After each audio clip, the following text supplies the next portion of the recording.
Hey everyone, this is Priya and welcome back to my channel go with law. तो आज की video में हम बात करेंगे ऐसे मास्टर प्लान के बारे में जो आपको हेल्प करेगा एआईबी को फर्स्ट अटेम्प्ट में निकालने का। जी हाँ, मैं पिछले 4 साल से एआईबी के बारे में गाइडेंस दे रही हूँ और ये सक्सेस भी हुआ है। 90% जो हमारे स्टूडेंट्स है वो पास ही होते हैं। 10% ऐसा होता है कि जो रिजल्ट है वो खराब होता है। तो मैंने जिनको भी गाइड किया है उनका रिजल्ट अच्छा ही हुआ है। आप बस वही करना जो मैं आपको बताऊंगी। फिर मैं आपको गारंटी के साथ बोल सकती हूँ, इस स्ट्रेटेजी को अगर आप फॉलो करते हो तो मैं गारंटी के साथ बोल सकती हूँ कि आप पास हो जाओगे। और कोई भी डाउट्स है मुझे कमेंट सेक्शन में पूछेगा। तो हम स्टार्ट करेंगे आज का वीडियो। तो देखिए, पहली बात तो ये कि एआईबी 21 का जो एग्जाम है वो बहुत ही जल्दी होने जा रहा है। रजिस्ट्रेशन प्रोसेस ऑलरेडी स्टार्ट है अभी। अगर आपने नहीं कराया तो करा लीजिए। फिलहाल हम ये जानते हैं कि जो बेस्ट स्ट्रेटेजी है एआईबी 21 को क्रैक करने में जो आपका हेल्प करेगा वो क्या है, और कुछ मिस्टेक्स और कुछ ट्रिक्स के बारे में हम बात करेंगे। तो वीडियो को प्लीज एंड तक देखिएगा और अभी तक चैनल को सब्सक्राइब नहीं किया तो प्लीज कर दीजिए ताकि ऐसे ही यूजफुल नोटिफिकेशन आप सभी तक पहुंच जाए।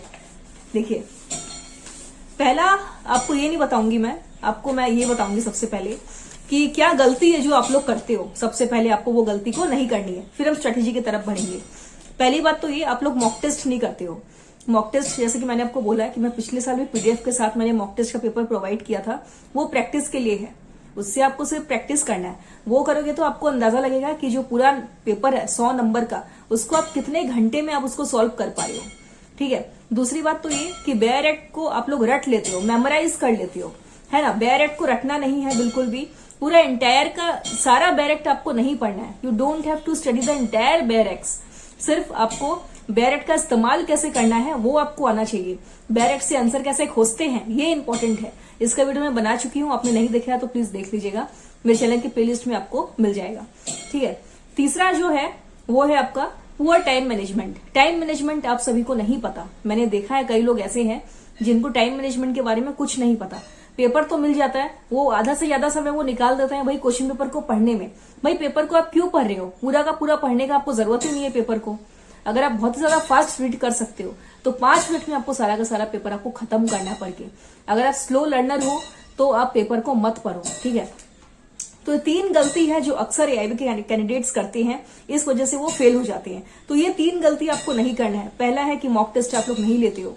दूसरा है पुअर टाइम मैनेजमेंट। तीसरा है reading the entire bare act. आपको पता ही नहीं है कि बेयर एक्ट का इस्तेमाल कैसे करना है, इसलिए आप सारे के सारे बेयर एक्ट को रट लेते हो, मेमोराइज कर लेते हो। बेयर एक्ट को मेमोराइज नहीं करना है। तो ये कुछ बातों का ध्यान है जो आपको रखना है। तो गलती के बारे में तो हमने जान लिया, ठीक है, कि मिस्टेक्स क्या क्या अवॉइड करने वो हमने जान लिया। अब बेस्ट स्ट्रेटेजी प्लान मैं आपको बताती हूँ। देखिए, सिलेबस आप निकालना। सिलेबस निकाल के जो भी मेजर सब्जेक्ट है, IPC, constitution, CPC, CrPC, evidence act, new loss, old loss, ये दोनों मिला के 8 मार्क्स के आ रहे हैं। आईपीसी, बीएनएस, सीआरपीसी 10 मार्क्स का आता है अकेला, सीपीसी 10 मार्क्स का आता है। सिविल लॉ बहुत इंपॉर्टेंट है। फिर इसके बाद आप पकड़ोगे फैमिली लॉ। फैमिली लॉ के बाद आप आओगे लेबर लॉ, 4 नंबर का आता है पूरा। ठीक है। लेबर लॉ के बाद हो गया आपका एडवोकेट्स एक्ट, प्रोफेशनल एथिक्स, इसमें से 4 मार्क्स से क्वेश्चन फ्रेम होते हैं। फिर आपका आता है लेबर लॉ, इंडस्ट्रियल लॉ हो गया। फिर आता है आपका law of contract, specific relief, property laws, NI act, इसमें से 8 नंबर का आता है। तो यही सब सब्जेक्ट पे आपको फोकस करना है। फिर पीआईएल, पब्लिक इंटरेस्ट लिटिगेशन। तो सिलेबस को टारगेट करो। सिलेबस को आप जो प्रिंट आउट है सिलेबस का वो आप निकालो। ऑफिशियल वेबसाइट पे आपको सिलेबस मिल जाएगा अगर आपने अभी तक नहीं देखा है तो अभी देखिए मार्च का महीना चल रहा है अभी। तो ये मार्च का महीना में ना आपको सिर्फ और सिर्फ 3 ही काम करना है।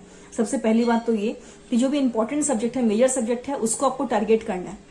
पूरा मार्च का महीना अभी बाकी है, तो इसमें आप अपना CPC, constitution, IPC, CrPC, family law, evidence act, ठीक है, तो ये जितने इंपॉर्टेंट सब्जेक्ट हैं ये आपको पकड़ना है इसमें।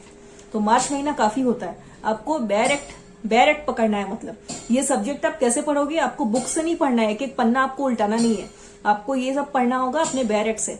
बेयर एक्ट से भी खोज खोज के आपको निकालना है, कंसेप्ट क्लियर करना है।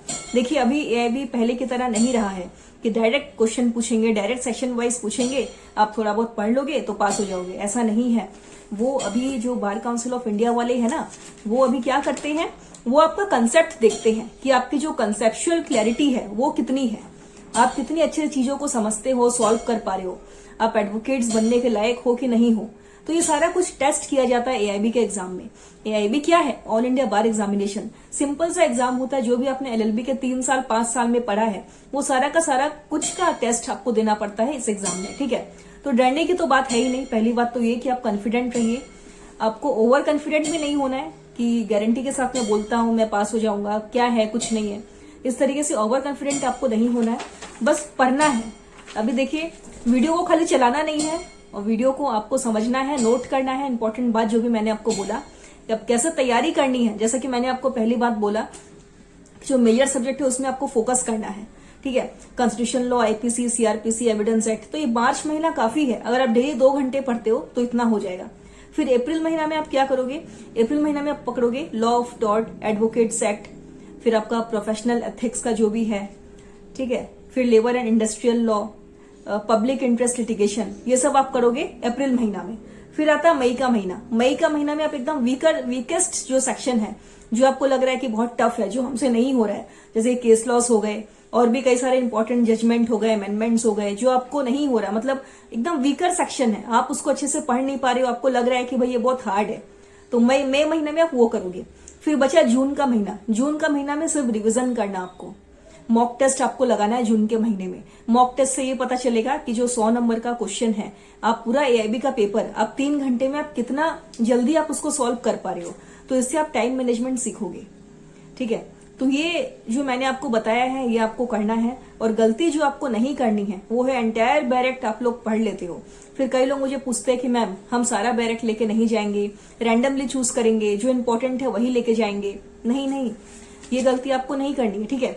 बैरेक्ट आपको सारा का सारा लेके जाना है। जब वो खुद बोल रहे हैं बार काउंसिल ऑफ इंडिया वाले कि बैरेक्ट आपको सारा लेके जाना है, तो बैरेक्ट आप सारा लेके जाओ ना, क्या दिक्कत है इसमें? बैरेक्ट आप सारा लेके जाओ। मैं हर वीडियो में बोलती हूँ, मैं पिछले 4 साल से एआईबी के लिए गाइड कर रही हूँ स्टूडेंट्स को, और सभी को मैंने यही सलाह दिया है कि आपको बैरेक्ट सारा लेके जाना है। क्यों लेके जाना है, इसलिए बताती हूँ आपको, सुनिए। सारा लेके देखिए, बैरेक्ट आपको इसलिए जाना है क्योंकि मान लो आप सिर्फ constitution, IPC, CPC, CrPC, evidence act, family law के बैरेक्ट आप ले जाते हो, बाकी बैरेक्ट आप छोड़ देते हो। जैसे कि लेबर इंडस्ट्रियल लॉ, उसका तो बैरेक्ट होता ही नहीं एक है, वो environmental law, cyber law, administrative law, इन सब के बैरेक्ट अगर आप छोड़ देते हो, और क्वेश्चन ज्यादा फ्रेम होता है आपका मेजर लॉस में से। कभी कभी ऐसा होता है ना कि क्वेश्चन माइनर लॉस में से पूछ लेते हैं, जैसा कि पिछले एग्जाम में हुआ।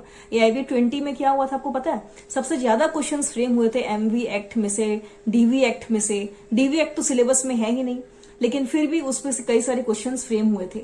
लेकिन इस बार का पेपर लेवल मुझे लग रहा है कि थोड़ा सा मीडियम रहेगा, उतना हार्ड नहीं होगा जो कि एआईबी 20 में था। तो पेपर लेवल हो सकता है कि इस बार का थोड़ा सा मीडियम रहे। बहुत इजी भी मैं नहीं बोलूंगी, आपको बस अपनी तैयारी करनी है, ठीक है। तो माइनर लॉस को भी आपको पढ़ना होगा। माइनर लॉस जो 4 नंबर का है, जैसे कि पीआईएल 4 नंबर का होता है, लेबर एंड इंडस्ट्रियल लॉ पूरा 4 नंबर का होता है, ठीक है।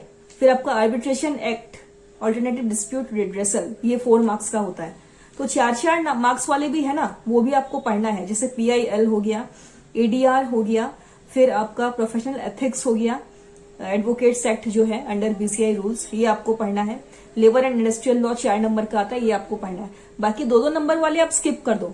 साइबर लॉ हो गया, एनवायरमेंटल लॉ हो गया, ठीक है, तो ये सब आप छोड़ दो। फिर आपका आता है law of tort, MV act में से कई सारे क्वेश्चंस आए थे पिछली बार, तो इसको भी नजरअंदाज नहीं करना है। इसलिए मैं बोलती हूँ कि बैरेक्ट आपको सारा लेके जाना है। बैरेक्ट अगर आप सोचोगे कि खाली constitution, IPC, old laws, new laws ले जाएं तो बस हो जाएगा, देखिए ऐसा नहीं होता है, ठीक है। और अगर आप सोचोगे कि मुझे बैरेक्ट लेके ही नहीं जाना है, कई लोग ऐसे भी हैं कि पूछते हैं कि मैम हमें बैरेक्ट लेके ही नहीं जाना है, हम विदाउट बैरेक्ट हम अपना एग्जाम क्रैक करना चाहते हैं। बहुत अच्छी बात है, वेल एंड गुड है।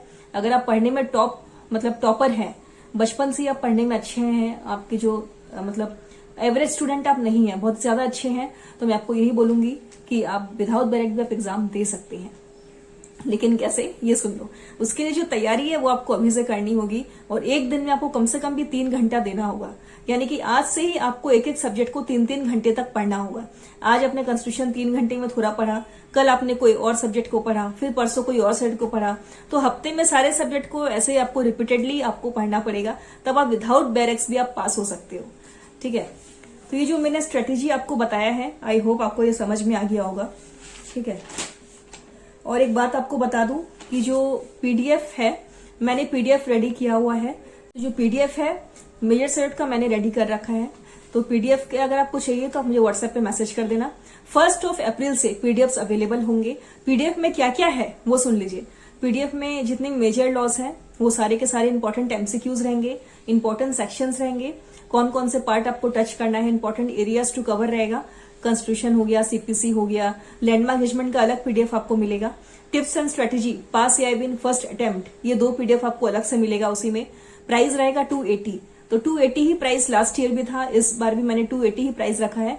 और पीडीएफ को मैंने थोड़ा सा इंक्रीज कर दिया है, यानी कि इस बार आपको जो पीआईएल है, public interest litigation, advocates act, arbitration act, इनका भी पीडीएफ आपको दिया जाएगा, लॉ ऑफ टॉर्ट का भी।